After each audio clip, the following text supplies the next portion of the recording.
Good evening and welcome back, everybody. Got another edition of Diamond Star Stories. This will be chapter 2. I want to do this anytime I get new Diamond Star cards into my collection, so you have several editions to look forward to in the near future. I have 2 graded cards to be able to show you today, so this actually brings up my total to 14 of the 108 total cards in the collection. Looking forward to getting as close as I can. I know the high numbers are going to be a little hard to get. They're actually duplicates too of cards in the lower series. So maybe at one point I'm just kind of like, okay, I'm close enough to the set. But as it is now, there's a lot of cards for me to be able to still pick up. And I'm enjoying being able to kind of pick up the cards and learn more about the players from this era, especially the guys I don't know much about. Obviously the Hall of Famers and the Stars, their stories are a little bit more well known, but these other guys that are part of the set are not as well known, and I'd like to be able to kind of look up their stories and share those stories with the community. So I have 2 cards to be able to show you today. They're pictured here in front of you. We're going to start with actually the card on my right here, which is actually the Cliff Bolton. To be able to show you that card there. Now, the first thing that stands out to me on this card is Cliff, obviously, in his catcher position. It's a PSA 5 on there. It's an older PSA holder, and I would say that I know sometimes people think they graded a little bit more easily back in previous editions of the PSA process, and I would happen to agree with them based on the comparison of the 2 cards you see before you. The other one's going to be a 4, and I think it's in much better condition. In a lot of different ways, especially the registration really kind of stands out, and the centering is much better on the card that's going to be on your left. But for Cliff Bolton, it's in a PSA 5, and we're going to talk a little bit about Cliff too. So Cliff Bolton, as you can see, was in his catcher gear here, played for the Washington Senators, and at the very end of his career for the Detroit Tigers, and he played between the years of 1931 to 1937, and then again came back in 1941. He lived to be 72 years old and passed away in 1979. He had a career WAR of just 4. His best season was in 1935 when he actually became a regular. He was only a regular for about 2 seasons of his career. He played 110 games that year, hit .301, and drove in 58 runs batted in that year. He only drove in 6 home runs in his career. He is originally from North Carolina. He batted left and threw right as a catcher. As you can imagine, that probably was what most left-handed hitting catchers did, were probably also right-handed throwers, and this still is kind of true to this day. He was on the pennant-winning team in 1933 for the Washington Senators, even though they did not win the World Series. After his career, he returned to North Carolina and played until 1952 in the North Carolina State League. And then I couldn't find much information about him after that, even though he lived obviously on for another about 25 years before he passed at that time. So I don't have a lot of story about Cliff. But in looking up Cliff cards, I noticed that this position in particular, this image, has been used more than once. So this is actually based on photos. So all the Diamond Star cards are based on photos that they colorized, and sometimes they change the backgrounds on there to add in more details. You'll find this image actually on his 1934 Gaudy card. If I had it to be able to show you right now, and actually considered maybe trying to pick it up for this video, but I couldn't really justify the cost, it's the same image. He's got the same smile on his face. He's in the same position. But what you don't see is the backgrounds are different on the card. The backgrounds there, this one has obviously another batter coming to the plate. That one does not have it. It has the diamond that's in the background, which was the characteristic of the 1934 Gaudy cards. Also in his 36 Premium, the National Chill Premium, which is the same company that produced these cards. It's another position of him in the catching squat position.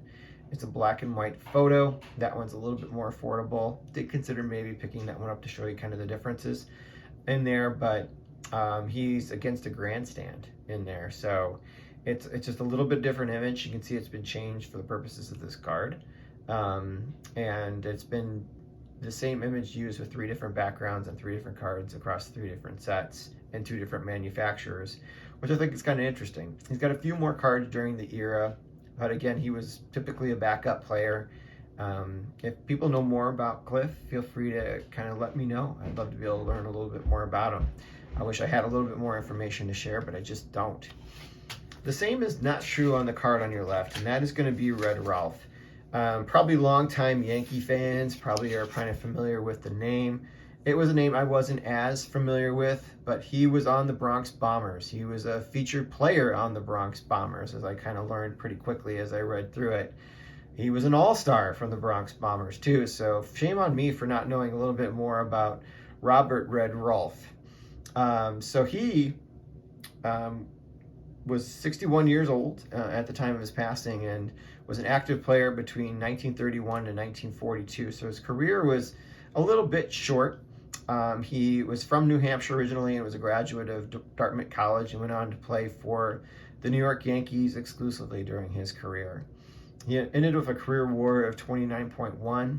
He had a career batting average of 289 and played third base and shortstop for those teams, starting obviously on his first team when he played with Ruth and Garrick, all the way through the Garrick and DiMaggio era, ending just with the DiMaggio era by the time of his retirement.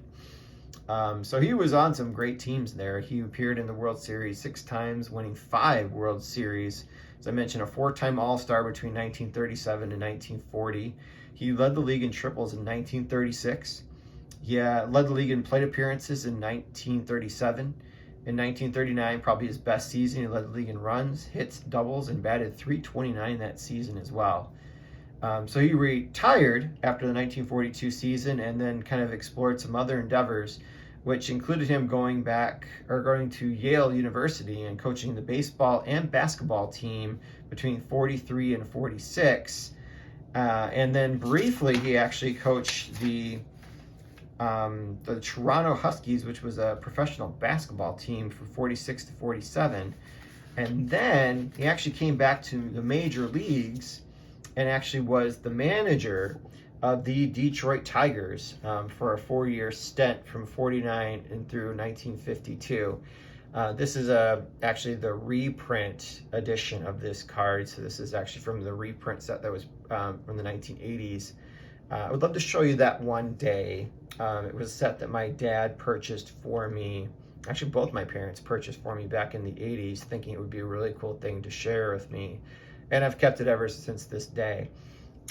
This card is from the second to the last high series, so it's a little bit more expensive to be able to pick up if you want to be able to pick up a nice condition card of this one. That's why I haven't done it and decided to show you the reprint version of it instead. But during his brief stint as a manager for the Detroit Tigers, his best season was in 1950 when they finished second. They won that year, I believe it was maybe 95 games. I don't have it right in front of me right now to be able to share with you, but they finished second and finished 3 games out of first place behind the New York Yankees, his previous team as a player. And that was the best season. The year that he actually was relieved, they were at the bottom of the league. The previous year, they lost over 100 games. It was the first time that happened in franchise history. And then he obviously was not having a great start in the 1952 season, so he was let go. He does have 2 cards as managers.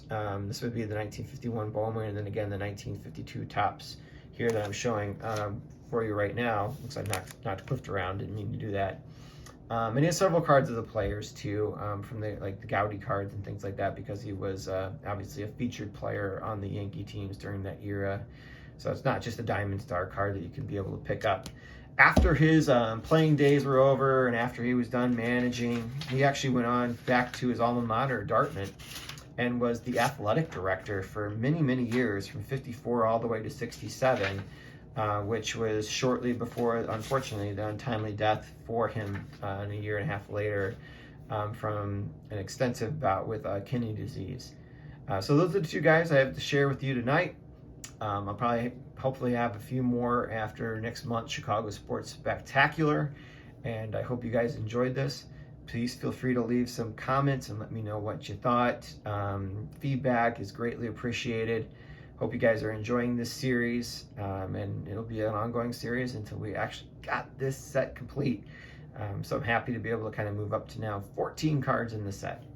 Have a great one.